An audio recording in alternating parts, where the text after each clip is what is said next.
Hay películas y series sobre el Holocausto que buscan impactarte con su brutalidad, ya sea Band of Brothers, The Pacific, Dunkirk, Cartas de Iwo Jima, otras que buscan conmoverte con historias de supervivencia como Salvando al Soldado Ryan, La vida es bella, El pianista, La lista de Schindler, La tumba de las luciérnagas, Hiroshima o La triste en este rincón del mundo. Y luego está esta de Amén, que hace algo aparentemente más incómodo, que es señalar a los que sabían y no hicieron absolutamente nada, porque pocas veces se habla de ello, porque aquí el monstruo no entra gritando con un bigote raro y música de Wagner de fondo. Aquí el verdadero terror es burocrático, elegante, diplomático, una oficina, un sello, un necesitamos más pruebas, un no es el momento político adecuado. Básicamente es el genocidio pasando a todo vapor mientras medio continente juega al correo de Outlook más lento de la historia. Y porque pocas veces se habla de los verdaderos culpables, de ello, cómo se creó el nazismo, de dónde vino esta ideología y quiénes fueron los actores centrales de ello.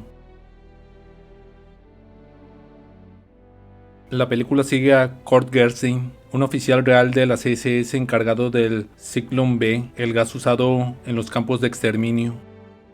Y aquí está la ironía venenosa de la película: uno de los hombres involucrados en el mecanismo nazi termina siendo de los pocos desesperados por detenerlo, basado en hechos reales hasta cierto punto, y pues no porque se vuelva un héroe hollywoodense de pronto, sino porque literalmente presencia el horror industrializado y entiende que Alemania se convirtió en una fábrica de muerte con eficiencia alemana premium.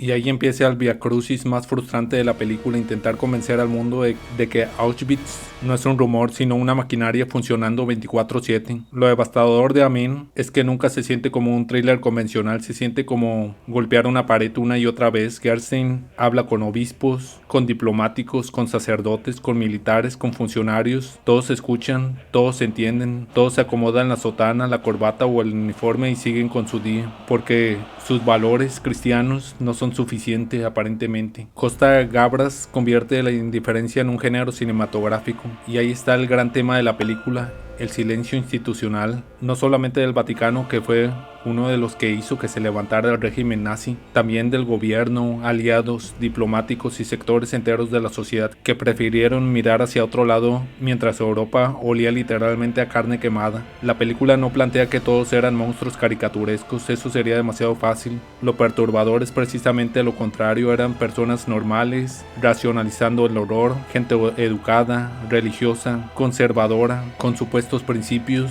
burócratas, padres de familia, el mal funcionando con modales, porque algo que no te cuenta la historia convencional es de que el nazismo vino de protestantes y católicos principalmente. Ulrich Tukur está extraordinario como Gerstein, tiene esa cara del hombre que ya vio el infierno y ahora vive atrapado en él administrativamente. Cada escena parece un ataque de ansiedad vestido de uniforme nazi. Y Matthew Kassovitz, como el jesuita Ricardo, funciona como la conciencia moral que lentamente descubre que la iglesia está mucho más preocupada por mantener el equilibrio político que por confrontar frontalmente el exterminio. Él juega más un papel representativo por los jesuitas y franciscanos, que fueron de los pocos que fueron mandados a los campos, a diferencia de la mayoría de los cristianos. Porque sí, la película entra a este terreno extremadamente incómodo para Occidente y el mundo: la relación entre sectores cristianos y el régimen nazi.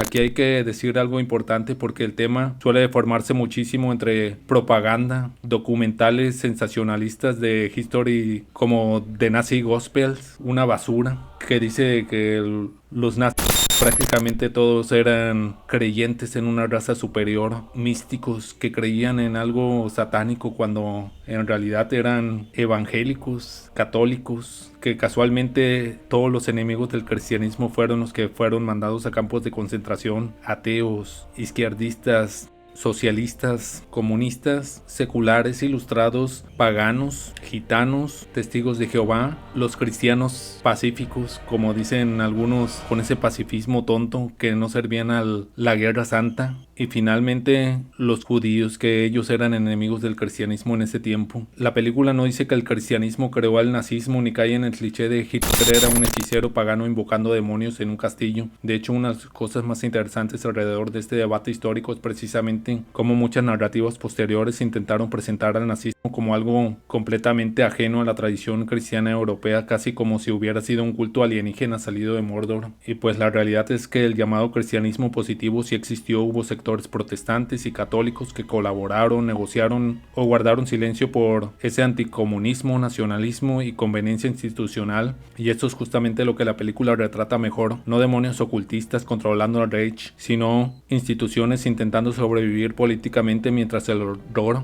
escala fuera de sus ventanas.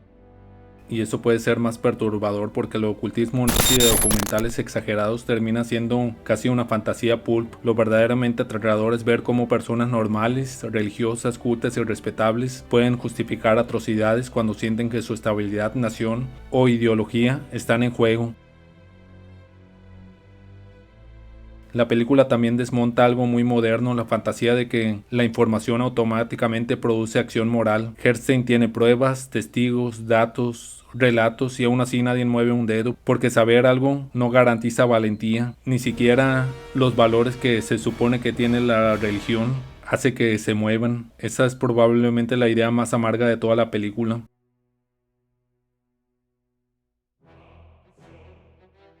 Visualmente Costa Gabras dirige con una frialdad quirúrgica, no busca sentimentalismo barato, no hay música manipuladora diciéndote cuándo llorar. Muchas escenas parecen casi documentales: oficinas, trenes, reuniones, humo saliendo de chimeneas, todo seco, todo distante. Precisamente por eso pega tan duro, porque entiende que el holocausto no fue una explosión caótica de locura espontánea, fue administración eficiente.